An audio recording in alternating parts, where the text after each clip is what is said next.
I ran out of deodorant, and I always wanted to use deodorant with no chemicals. Every time I put on deodorant, I'm wondering if it's safe. To make your own deodorant is so easy. I'll show you how. This quick and easy deodorant only requires 3 ingredients.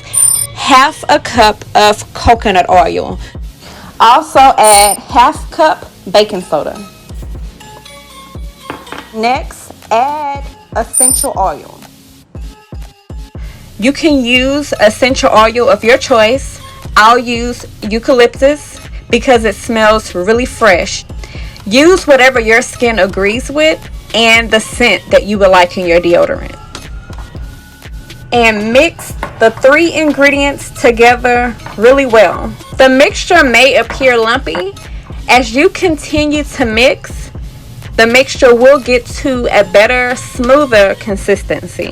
When making your own deodorant, you can use a deodorant container that you already have. Just stuff the ingredients in the container and voila. But because of the coconut oil, it makes a paste that you can put in a jar, use your fingertips, and just rub underneath your armpits. Essential oil makes it smell really good. Try it.